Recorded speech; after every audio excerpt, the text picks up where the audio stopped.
हमारी युवा पीढ़ी जो है वो लोकतंत्र को किस तरीके से समझती है, हमारी नेताओं को किस तरीके से समझती है, अपने अधिकारों के बारे में कितना जानती है, और क्योंकि चुनाव आने वाले हैं उस चुनाव में उनकी कितनी भागीदारी रहेगी और वो भागीदारी किस तरीके की रहेगी, क्या विचारधारा लेकर के वो अपना वोट देने जो है पोलिंग बूथ तक जाते हैं। इस बारे में बात करने के लिए इस दंगल के बोल में हमारे साथ बहुत ही खास जो है ऑडियंस है, वो ऑडियंस है माखनलाल चतुर्वेदी पत्रकारिता इंस्टीट्यूट की। यानी कि ये जो युवा पीढ़ी है वो पत्रकारिता कर रही है, जाहिर तौर पर जो है वो अपने विचार इस तरीके से खोल करके रखेगी जो है लोकतंत्र पर, और किस तरह के नेता वो चाहती है, किस तरीके की सरकार चाहती है और उनके वोट की क्या कीमत है, हम उन पर बात करेंगे। तो आप सभी का स्वागत है। सबसे पहले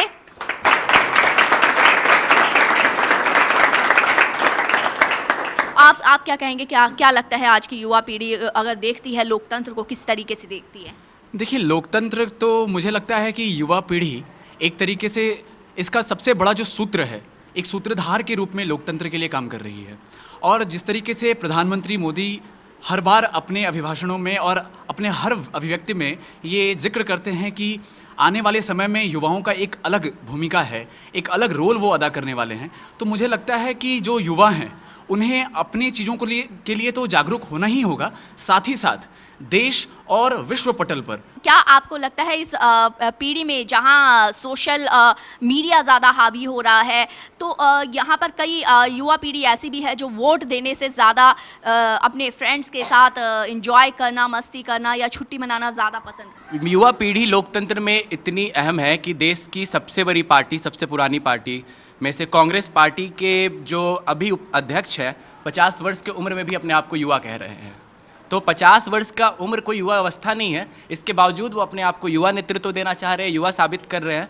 तो आप समझ सकते हैं कि युवा वोट बैंक और युवा कितना जागरूक है और युवाओं का सरकार के प्रति जागरूक होना कितना आवश्यक है। बिल्कुल, आपका कहने का मतलब क्या है कि उनका 50 साल की उम्र में अपने आप को युवा कहना सही है या गलत है?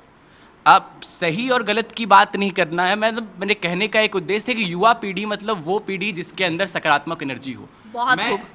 मैं नरेंद्र मोदी को भी मानता हूँ, आदरणीय प्रधानमंत्री नरेंद्र मोदी भी युवा हैं, अपनी शक्ति से युवा हैं, अपनी ऊर्जा से युवा हैं। मैंने एक उम्र का उद्बोधन इसलिए दिया ताकि मैं इस चीज़ को स्पष्ट कर पाऊँ कि 50 वर्ष के राहुल गांधी भी क्यों युवाओं को आकर्षित करना चाह रहे हैं, लुभाना चाह रहे हैं। ऊर्जा जो है वो जो है हमेशा बनी रहनी चाहिए और ये एक सकारात्मक विचार है।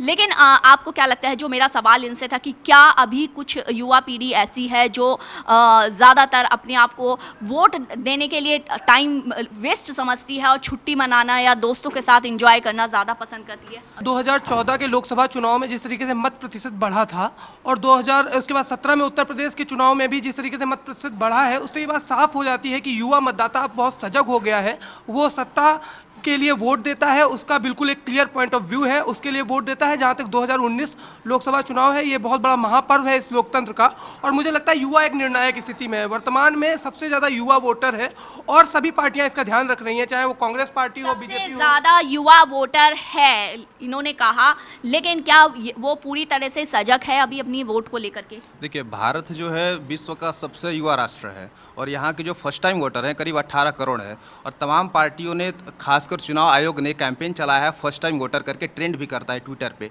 तो आज की युवा जो है सोशल मीडिया के माध्यम से वो सजग तो हैं और अपने अधिकारों के प्रति भी वो बिल्कुल सजग है, तो बिल्कुल वोट करेंगे और अपने अधिकारों के लिए वो वोटिंग का ये नहीं है कि प्रावधान को छोड़ देंगे। क्या आपको लगता है कि युवा सजग है अपने वोट को लेकर के? युवा तो बिल्कुल सजग है, इस बात को हम पूरी तरीके से मान रहे हैं। कि आप इसी से देख लीजिए कि इस बार जो चुनाव का माहौल चल रहा है उसमें चुनाव के प्रति लोगों का आकर्षण बढ़ा हुआ है। और रही बात हम वोट देने की या न देने की, तो इस बात का भी हम आकलन इससे लगा सकते हैं कि 8 लाख NRI वोटिंग डे से पहले, जिस दिन वोट होना है उस तारीख से पहले अपने आप को इंडिया में ट्रैवल करने वाले हैं, जो कि और पूरी तरीके से आप मान लीजिए कि जो 8 लाख NRI वोटर जो आ रहे हैं बाहर से, वो सिर्फ इलेक्शंस के लिए आ रहे हैं कि वो अपना वोट अपना साबित कर सके और सही भारत में एक राष्ट्र बना सके। वैसे युवा क्या सोचता है कि किस तरीके की सरकार होनी चाहिए? क्या जैसे एम्प्लॉयमेंट को लेकर के और बाकी और मुद्दों को लेकर के क्या युवा सोच रहे हैं? देखिए, हमारे देश में एक कहावत है कि जिस ओर जवानी चलती है उस ओर ज़माना चलता है। तो सारे जो तमाम पार्टियां हैं वो तमाम पार्टियां अपने स्तर से पूरी तरह से प्रयास कर रही हैं कि कैसे जो हमारे देश में जो आधी से अधिक आबादी जो युवा आबादी है कैसे उसको अपनी तरफ किया जाए। तो अगर हम 2014 का इलेक्शन देखें, चुनाव देखें, तो उसमें नरेंद्र मोदी जी जो प्रधानमंत्री बने तो उसमें युवाओं की महत्वपूर्ण भूमिका रही। तो और 2019 का जो चुनाव होने वाला है तो उसको भी हम नज़रअंदाज नहीं कर सकते। और इसमें और नए युवा जुड़े हैं, जैसा कि बताया 18 करोड़ युवा इसमें जुड़े हैं जो अपने अधिकारों को लेकर सजग हैं। बिल्कुल सोशल मीडिया के माध्यम से हम सोशल मीडिया को वर्तमान समय में नकार नहीं सकते, क्योंकि सोशल मीडिया के माध्यम से पिछले समय से आज के मुकाबले आज युवा ज़्यादा सजग है, केवल सोशल मीडिया के माध्यम से। सोशल मीडिया की बात इन्होंने की है, लेकिन सोशल मीडिया से कई तरह की कैंपेनिंग भी आजकल पार्टीज करती है। आप सब सोशल मीडिया पे एक्टिव रहते हैं, तो क्या लगता है कि क्या लगता है युवाओं को कि या जो भी सोशल मीडिया के थ्रू इन बातों को जानते हैं कि सारी खबरें जो है कितनी वास्तविक है और कितनी फेक है? क्या इसकी जाँच आप करते हैं या एकदम विचारों से जो है प्रभावित हो जाते हैं जो सोशल मीडिया पर दिखाई देते हैं? जी हाँ, मैं कहना चाहूँगा कि युवा इस चीज़ से सजग है और वो जानता है कि क्या चीज़ फेक है और क्या चीज़ रियल है। हालांकि कुछ लोग हैं कि जो कि इन बातों में आ जाते हैं, जैसे कि आप समझ सकते हैं कि जो लोग अपना पार्टी की तरफ ध्रुवीकरण करते हैं उनकी तरफ बोलते हैं, तो वो लोग तो जाहिर सी बात है उनकी बात करेंगे। लेकिन युवा सजग है और वो जानता है कि क्या रियल है क्या फेक है। जिस तरीके से चुनाव का माहौल जब आता है, समय आता है, तो युवाओं की तरफ लोगों का रुझान हो जाता है, अधिकतर पार्टियां उस तरफ देखने लगती हैं। लेकिन वो प्रधानमंत्री नरेंद्र मोदी की पार्टी हो या श्री राहुल गांधी की कांग्रेस पार्टी हो, मैं इन लोगों मतलब अपने माध्यम से, युवाओं के माध्यम से एक ये संदेश देना चाहूँगा कि सिर्फ युवा आपके चुनाव का मुद्दा नहीं है, इनके भविष्य के बारे में भी अगर आप सत्ता में आते हैं या हैं तो ये आपका सबसे बड़ा फ़र्ज़ है कि आप जब भी इस तरीके की चीज़ों को लेकर सिर्फ चुनाव के समय में एक मौसमी जो बुखार या फूल की तरह आने की ज़रूरत मुझे लगता है कि सत्ताधारी या जो भी सत्ता में नहीं है। बहुत अच्छी बात है, क्योंकि अक्सर चुनाव के दौरान ही पार्टीज़ जो है ये लुभावनी जो है अपनी मैनिफेस्टो लाती है। आपको क्या लगता है कितना सही है ये? चुनाव के लिए जो मैनिफेस्टो लाती है कहीं ना कहीं युवाओं को ये वोटर के तौर पर तो देखते हैं, लेकिन जब मौका मिलता है युवाओं को नेतृत्व करने का तो उसमें मध्य प्रदेश चुनाव ले लीजिए या राजस्थान चुनाव ले लीजिए तो तजब्बो ज़्यादा उसको दी जाती है, अनुभव को दी जाती है। जो एमपी में मध्य प्रदेश में चुनाव हुए उसके बाद में आप देखिए वहाँ से ज्योतिरादित्य सिंधिया का नाम चल रहा था, कमलनाथ को दिया गया। राजस्थान से देखिए उनका नाम चल रहा था सचिन पायलट का। तो मतलब यानी कि इनका कहना है कि जो नेता जो है वो भी युवा पीढ़ी हो, उनको उम्मीदवार बनाया जाए, उनको मौका दिया जाए। बताइए, पिछले जो लोकसभा चुनाव था 2014 का, उस लोकसभा चुनाव में मात्र 7% युवा थे जिनका उम्र 30 साल से कम था, और उसमें से 7% में से 5% वंशवादी थे, मतलब किसी पॉलिटिकल पार्टी का एक वंश चला रहा है उससे वो नेतृत्व करते थे। मात्र 2% जो युवा थे वो हमारी तरह जमीन से उठे हुए नेता थे। तो मैं बताना चाहूँगा कि आज के डेट में तेजस्वी सूर्या एकमात्र टिकट बीजेपी ने जो 28 साल का उम्मीदवार है बेंगलुरु आपके साउथ से दिया है। तो मैं चाहूँगा कि सभी पार्टियाँ हमें कम से कम नेतृत्व करने की एक जो मंच चाहिए उस मंच को तो कम से कम दे। सिर्फ हम 18 करोड़ वोटर हैं, लेकिन वोटर किस लिए है? क्या हम एक वंश के लिए या पार्टी के लिए जाति के आधार वोट करें? देखिए ये एक बहुत अच्छी बात बोली है इन्होंने। मैं चाहूंगी कि आप तालियां जरूर बजाएं, क्योंकि ये एक बहुत अच्छी बात है कि पैसे देना या कोई ऐसी योजना लाने से अच्छा है कि जो गरीबी ना हटाए, ऐसी योजना लाने का कोई फायदा नहीं। क्या आपको लगता है कि जो भी सरकार आए वो इस तरीके की योजना लाए जो समस्याएं हो वो खत्म हो, ना कि वो जो कि त्यों हो और थोड़ी बहुत मदद जो है वो जनता की होती रहे? बिल्कुल, मेरा जहाँ तक व्यक्तिगत मानना है, आज जो नेता लोग हैं वो हिंदू मुसलमान इन चीज़ों में लोगों को बांटने की कोशिश करते हैं। मुझे लगता है कि आज शिक्षा पे बात करनी, जैसे कांग्रेस का घोषणा पत्र उन्होंने जारी किया और उन्होंने 6% जीडीपी का हिस्सा शिक्षा पे खर्च करने की बात कही। बहुत अच्छी बात है, ऐसा ही मैं चाहता हूँ कि शिक्षा और रोज़गारी पे ज़्यादा लोग बात करें, ना कि हिंदू और मुसलमान पे। कि बेरोजगारी जो है पिछले 5 सालों में बढ़ी, आपको क्या लगता है शिक्षा के मुद्दे पर सरकार जो है वो सीरियस नहीं हुआ? क्या लगता है कि वाकई है युवा के तौर पे? एक सबसे बड़ी बात हमें समझनी चाहिए और पूरा विश्व समझ चुका है कि मात्र सरकारी नौकरी ही एक तरह का आपका व्यवसाय या नौकरी नहीं है कि आप उसे जीविका उपार्जन कर सकते हैं। सबसे बड़ी बात है कि आज की डेट में अगर हम फेसबुक चलाते हैं या फिर गूगल चलाते हैं या ट्विटर चलाते हैं, वो युवा थे जिन्होंने खुद का एक स्टार्टअप किया। और भारत में आज की डेट में 14 करोड़, खुद मेरे घर से मेरे 2 बड़े भाई हैं, उन लोगों ने मुद्रा योजना लिया है और करीब करीब 10 लोगों को वो रोजगार दे रहे हैं। तो हम इस बात को समझना होगा कि सरकारी नौकरी के भरोसे नहीं है। ठेकेदार बना दिया गया है यूजीसी को, और यूजीसी को निरस्त किया जा रहा है, क्योंकि यूजीसी सिर्फ पैसे बांटने की संस्था बन गई है, जो विश्वविद्यालयों को पैसे अनुदान दे रही है और पैसे बांटना भरी वो सीमित रह गया। क्या मॉनिटरिंग है, क्या इंस्पेक्शन है, पूरा निष्क्रिय। तो इसके लिए सरकार ने हीरा की स्थापना की है, HERA, higher education regulatory authority. अब हीरा के आने से जो कमियां यूजीसी में है वो पूरी होंगी, तो वो कमियां पूरी की जा रही हैं। लेकिन इसके साथ कमियां भी है मैम कि जुमले की जहां तक बात हुई है, रोजगार के नाम पर सिर्फ स्टार्टअप को लेकर के आप ये नहीं कह सकते सरकार अपनी जवाबदेही से नहीं बच सकती कि जिस तरीके से रिक्त स्थान बचे हुए हैं, खाली स्थान बचे हुए हैं, तमाम पद खाली पड़े हुए हैं, सरकार उनकी भर्ती नहीं कर रही है। तो इस पे आप ये नहीं कह सकते कि स्टार्टअप आया, या जैसा मोदी जी बोल देते हैं कि 3 लाख ऑटो चल रहे हैं, तो क्या वो रोजगार नहीं है? कोई पढ़ा लिखा युवा ऑटो नहीं चलाने के लिए पढ़ नहीं रहा है या पकौड़ा बनाने के लिए, हम पैसे बांटने के लिए नहीं करेंगे ना। जुमले की बात है, जहां तक जुमले की बात है मैम, अगर नरेंद्र मोदी ने ये कहा है कि हम किसी भी तरीके से जो भी अगर छोटे से छोटा काम भी इंसान कर रहा है तो वो रोजगार की श्रेणी में है।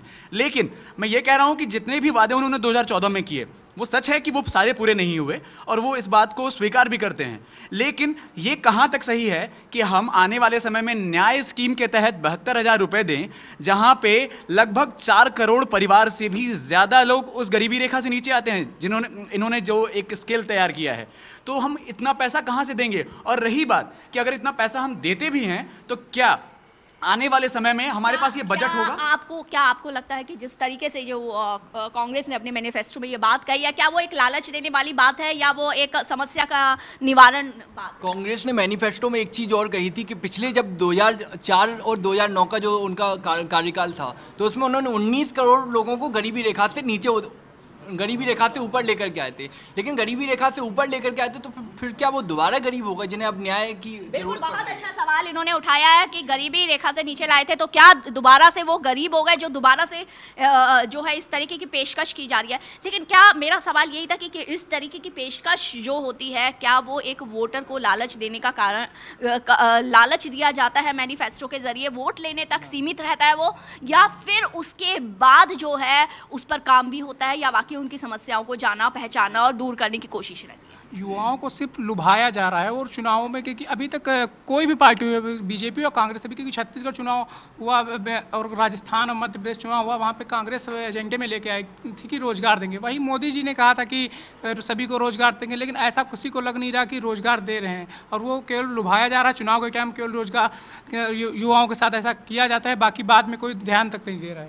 कांग्रेस रोजगार नहीं देना चाहिए। मैम देखिए, कांग्रेस ने अपने इलेक्शन मैनिफेस्टो में एक बहुत अच्छी बात कही थी, एक कि हम किसानों का जो कर्ज है वो हम अपराध की श्रेणी से बाहर कर देंगे। मोदी जी के सत्ता में आने का कारण ही रोजगार और गरीबी था। आप देखिए, उन्होंने कहा था कि हर साल 2 करोड़ रोजगार देंगे, यानी कि 5 साल में 10 करोड़ रोजगार। लेकिन नेशनल सैंपल सर्वे ऑफिस की ये रिपोर्ट है कि 2014 के बाद से 4,76,000 लोग बेरोजगार हुए हैं। तो मोदी जी कहाँ तक अपने वादे पे खड़े उतरते हैं? और क्या फिर से वही युवाओं को लुभाया जाता है, चाहे वो राहुल गांधी हो या मोदी हो, फिर वही रोजगार की जुमलेबाजी करेंगे? और फिर आपको क्या लगता है? देखिए, लुभाया जाता है, जैसा कि बता रहे हैं 2 करोड़ रोजगार का वादा मोदी जी ने किया था, लेकिन यदि 5 साल में ही रोजगार भी डेवलप हो जाए, गरीबी भी यहाँ से देश से चली जाए, देश गरीबी रेखा से नीचे जो लोग जीवन जी रहे हैं वो भी बाहर आ जाएं, तो सब कुछ तो होने से रहा। लेकिन जितना 5 साल में जो काम किए जाने चाहिए थे या जो काम हो सकते थे, वो जरूर इस सरकार ने प्रयास किया है। हालांकि बहुत जगह ये सरकार विफल भी रही, कुछ जगहों पे ये सरकार कामयाब भी रही, लेकिन ये नहीं कह सकते हम कि ये टोटल इनका जो फेल्योर है 5 साल का वो। बेरोजगारी भत्ता देने से, बेरोजगारी भत्ता अगर दिया जाएगा तो बेरोजगारी और बढ़ेगी। ये 72,000 रुपए दे करके निकम्मापन बढ़ा दिया, ये हम बात निकम्मापन हमें नहीं चाहिए। हम रोजगार के लिए लोगों को सक्रिय बनाएंगे, लोगों को उस लायक बनाएंगे, लेकिन हम 72,000 घर पे बिठा करके देना रोजगारी नहीं हो जाएगी। बेरोजगारी का हल नहीं है बेरोजगारी। अच्छा, इसके साथ ही हम युवा पीढ़ी क्या सोच रहा है कि सरकार जो आजकल पिछले कुछ सालों से गठबंधन की सरकार या समर्थन लेकर सरकार सरकार बनती है, उस सरकार पर ज़्यादा आपका भरोसा रहता है या जो एकमत सरकार है उस पर युवाओं का रुझान ज़्यादा रहता है? जी नहीं, गठबंधन तो है वो हमेशा जातिगत राजनीति करता ही है, हमेशा करता आया है और यही आधार है। जो एक दूसरे को कल गाली दे रहे थे वो आज एक हो गए, तो कहीं ना कहीं उन्हें लग रहा है कि वो विफल हो चुके हैं। क्या लगता है ऐसे में जनता को लगता है कि कहीं ना कहीं ठगा जा रहा है, उनको बेवकूफ़ बनाया जा रहा है? जी बिल्कुल, जो गठबंधन होता है वो स्वार्थ युक्त होता है। सारे नेता अपने स्वार्थ सिद्धि के लिए, मंत्रालय पाने के लिए, अपने अस्तित्व बचाने के लिए एकजुट होते हैं। और अगर वो जब एकजुट होंगे तो वो अपना स्वार्थ साधन में लगेंगे, उससे ना देश का भला होना ना युवाओं का भला होना। अभी समाजवादी पार्टी के फिरोज खान ने अपना स्टेटमेंट में जैसे ही जयाप्रदा ने भारतीय जनता पार्टी में प्रवेश किया वैसे ही कहा कि ठुमके मार के जिताएंगे। क्या ऐसी चुनाव सामग्री होना निषेध होनी चाहिए? चुनाव आयोग को इस पर बैन लगाने चाहिए, ऐसे को सख्त कार्रवाई करनी चाहिए। हमने शुरुआत में ही कहा था इस युवा बात आप कर रहे हैं, तो जब जब लोकतंत्र संसद बेलगाम होगी तब तक युवा सड़कों पे आएगी और सरकार बहुमत की रहे, गठबंधन की रहे, युवा सरकार को हिला देगी जब भी सरकार गलत फैसला करेगी, चाहे वो कांग्रेस की सरकार हो या भाजपा की सरकार हो। बहुत बहुत ये बढ़िया आपने बात कही। इस देश के युवाओं ने 1975 में दिखाया था, जो उस आपातकाल का दंश जब पूरा देश 18 माह तक झेला था, तो इंदिरा गांधी को सत्ता से उखाड़ के फेंकने वाला वो युवा समाज ही था। लोकतंत्र की हम बात कर रहे थे, क्या लगता है कि पिछले कुछ सालों में जो है वो लोकतंत्र के नाम पर जो है जनता को पूरी उस तरह की आज़ादी मिली है या फिर कहीं ना कहीं ठगी जा रही है जनता? बिल्कुल, अब जो युवा तबका है वो बिल्कुल एक जागरूक है, वो समझता है कि किसको वोट देनी है, किसको नहीं देनी है। तो एक युवा चाहता है कि उसको स्थिर सरकार, एक अच्छी सरकार मिले जो उनको रोजगार दे, ना कि बेरोजगार। मैम कुछ तो आज़ादी मिली और कुछ ठगी भी जा रही है मैम इलेक्शन के नाम पे। आज का युवा जागरूक हुआ है, लेकिन मैं एक चीज़ कहना चाहता हूँ, कांग्रेस की तारीफ करना चाहता हूँ। एक चीज़ में कांग्रेस ने गरीबी हटाओ का नारा इतने पहले से दिया, लेकिन अब भी वही नारा दे रही है, ऐसा कैसे कर सकता है? क्या लगता है अब राजनीति में वोट नाम के आधार पर वोटर दे रहे हैं या व्यक्ति विशेष के आधार पर दे रहे हैं, पार्टी की पसंद के आधार पर दे रहे हैं, या फिर उम्मीदवार को पहचान कर, अपने इलाके के उम्मीदवार को पहचान कर उस पर दे रहे हैं? मैम, राष्ट्रहित से बड़ा इस समय युवाओं के लिए दूसरा मुद्दा कुछ नहीं हो सकता। जो सही दिशा में जा रहा है, हम कभी नहीं चाहेंगे कि देशद्रोह का कानून खत्म हो। मेरा सवाल ये था कि अब जो वोटर है वो क्या पार्टी विशेष के नाम पर वोट देता है, व्यक्ति विशेष के नाम पर वोट देता है, या उसे पता होता है कि उसके इलाके से कौन सा उम्मीदवार खड़ा है? देखिए मैम, देश हित के लिए ठीक है, लेकिन युवा वोट उसको देगा जो उसके लिए काम करेगा। हाल ही में अभी चुनाव हुए मध्य प्रदेश में 4 लाख वोट नोटा का पड़ा है, इसी वजह से सरकार गड़बड़ाई है। बिना किसी पार्टी के एक उम्मीदवार खड़ा होता है, उसके पास वहाँ पर चुनावों में लोगों के पास पहुँच पाने, अपना चेहरा दिखा पाने का मौका नहीं होता है। तो हमारे पास सबसे बड़ी कमी है कि पार्टी जो यहाँ पर लोकतंत्र में सबसे बड़ी कमी आज के समय में बनी हुई है कि एक अच्छा उम्मीदवार हमें मिल ही नहीं पाता है। पिछले कुछ सालों से हम देख रहे हैं कि जिस तरीके से जब इलेक्शन आते हैं, स्टार प्रचारकों में जो है, क्योंकि युवा जो हैं उनका बहुत उस तरफ से अट्रैक्शन रहता है कि फिल्मों की तरफ अट्रैक्शन रहता है, इसलिए लोकसभा चुनाव जब भी या किसी तरह के चुनाव होते हैं तो बॉलीवुड से जो है वो स्टार प्रचारक लाए जाते हैं, उम्मीदवार लाए जाते हैं। क्या लगता है आपको इसमें? इसकी शुरुआत किसने की? बीजेपी ने शत्रुघ्न सिन्हा को लाके शुरुआत में जाइए।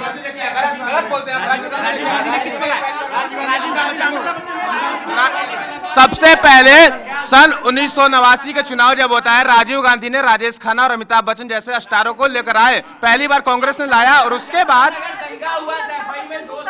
राजीव गांधी ने अमिताभ बच्चन को 84 में हेमवती नंदन बहुगुणा के खिलाफ। ये बिल्कुल गलत। किस पार्टी के कार्यक्रम में नाच रहे थे? लेकिन आपको मेरा सवाल ये था कि क्या वाकई में जो है जनता, आपको लगता है कि ऐसे स्टार प्रचारकों से जो है वो उनको लुभाते हैं, नाच गाना देख के अपना वोट दे सकते हैं? यहाँ पे हेमा मालिनी जी मथुरा में आकर के गेहूं काटने का ड्रामा करती है, मैं मानता हूँ विशुद्ध रूप से ड्रामा है ये अपने आप में। पहले और किसी ने किया था, इंदिरा जी जाती थी केवल लोगों को बेवकूफ़ बनाने के लिए, और उसके बाद 5 साल बाद फिर फिल्मों में काम करती हैं, जनता की तरफ देखती नहीं है। देखिए, हमारे देश में शुरू से इतिहास रहा है कि जितने फिल्मकार हुए, एक्टर, अभिनेता हुए, उन्होंने जब वो सांसद जब चुन के आए तो उन्होंने अब क्षेत्र में काम नहीं किया। तो मेरा मानना है कि ये जो नेता होते हैं, फिल्मकार होते हैं, अभिनेता, उन लोगों को राजनीति में स्टार प्रचारक बनाए जाने से रोकना चाहिए। लेकिन आपको ये नहीं लगता कि क्योंकि फिल्में जो है समाज के सामने आती है, उनका ही एक समाज का ही एक आईना होती है, तो जो उसमें कलाकार काम करते हैं वोटर के पास अगर वो जाते हैं या उनसे संबंध स्थापित करते हैं या उम्मीदवार के तौर पे आते हैं, तो वो क्योंकि उनके जनता उनको सुनती है तो वो इसलिए सही मैसेज भी दे पाते हैं। और काम भी कई ऐसे हैं फिल्म स्टार्स जिन्होंने काम भी किया जब वो राजनीति में आए। मेरा व्यक्तिगत मानना है कि वो लोग आते हैं, लेकिन आने से अच्छा है कि वो अगर आना चाहते हैं उनका स्वागत है राजनीति में, लेकिन वो आके लोगों के बीच में रहें और लोगों के बीच में काम करें जाके। ऐसा नहीं कि यहाँ से जीत के मुंबई में बैठे हुए हैं, जनता मिल नहीं पा रही है। आज एक भी अभिनेता जो सांसद बनते हैं वो अपने क्षेत्र में नहीं घूमते हैं, वो जीतने के बाद अपने वापस मुंबई में फिल्म बनाने लगते हैं, प्रचार करते हुए। अगर भाजपा बदलाव की राजनीति करती है, अगर भाजपा बदलाव की राजनीति करती है, स्टार प्रचारक सही है, लेकिन हमें स्टार उम्मीदवार नहीं चाहिए, हमें काम करने वाले उम्मीदवार चाहिए। प्रचारक चलेगा।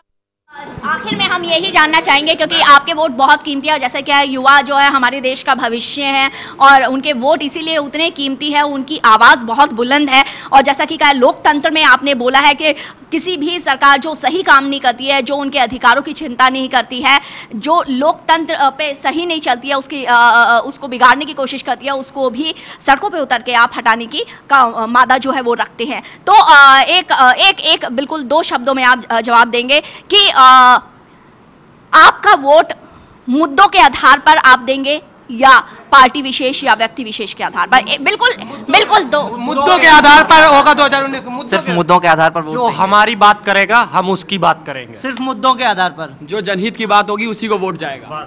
देश के लिए वोट करेंगे, राष्ट्र के लिए वोट करेंगे। कश्मीर में जो दूसरा प्रधानमंत्री ना खोजे हम उसके लिए वोट करेंगे। देश के लिए हम बात करेंगे, हम राष्ट्र हित में वोट करेंगे। जो देश के कुछ ही देर पहले आपने कहा था कि बस 2 शब्दों में हमने बोला था। 2 शब्दों में, लेकिन मैम आपने बात यही कही है कि हम लोगों को बोलने का मौका चाहिए। अगर आप हमें मौका नहीं देंगी तो हम अपनी पूरी बात नहीं पहुंचा। मेरे ख्याल से हमने आपको बहुत पहले ही एक रणनीति बनाई थी कि आप अपना हाथ उठाइए, आपको बोलने का मौका मिले, लेकिन हम आपके पास बहुत आ गए, सबको बोलने का मौका भी देना चाहिए। ये भी है एक व्यक्ति विशेष। राष्ट्र विकास के लिए वोट देंगे, मुद्दों के आधार पे ही वोट होगा, देश हित में वोट दिया जाएगा, मुद्दों के आधार पर वोट दिया जाएगा, मुद्दों और काम के आधार पर वोट दिया जाएगा, मुद्दों के आधार पर वोट। जो हमारे मुद्दों की बात करेंगे उन्हीं का वोट। मैं छात्र हूँ और जो शिक्षा और रोजगार पे बात करेंगे मैं उनको वोट दूंगा। देश के संविधान की जो रक्षा करेगा उसके लिए वोट करेंगे। बहुत खूब, बहुत खूब। देश के हित में वोट करेंगे, जो देश को जोड़ने का काम करेगा अपना वोट उसी को जाएगा। बहुत खूब। अपने हक के लिए वोट करेंगे, मुद्दों के आधार पर करेंगे। बिल्कुल, मुद्दों के आधार पर देश प्रखर राष्ट्रवादी सरकार को वोट करेंगे, मुद्दों के आधार पे वोट करेंगे। 24 घंटे जागने वाले प्रतिनिधि को वोट देंगे। जो अन्नदाता की बात करेगा उसे वोट करेंगे, जो हमारे लिए काम करेगा हम उसके लिए काम करेंगे। तो चलिए ये युवा बेलगाम निठल्ले नेताओं को चोट करेंगे और इस बार सिर्फ देश के लिए वोट करेंगे। बहुत कुछ। तो ये युवा है और जागरूक युवा है, अपने वोट की कीमत जानने वाले युवा हैं, इसलिए इनका कहना है कि ये अपना कीमती वोट, क्योंकि हम यहाँ पर कोट करेंगे, इनका वोट, हम सभी का वोट जो है बहुत कीमती होता है, उस कीमती वोट को सिर्फ मुद्दों के आधार पर देंगे, उस सरकार को जो लोकतंत्र को समझती है, लोकतंत्र को जिंदा रखती है और इनके अधिकारों को समझेगी, इनके समस्याओं को समझेगी और सही उनसे जो वायदे किया उनको पूरा करेगी। तो दंगल के बोल में आज हमने युवाओं के इन बोल को जो है वो हमने आपको दिखाया, आप तक पहुंचाया और इस दंगल के बोल में इस एपिसोड में सिर्फ इतना ही।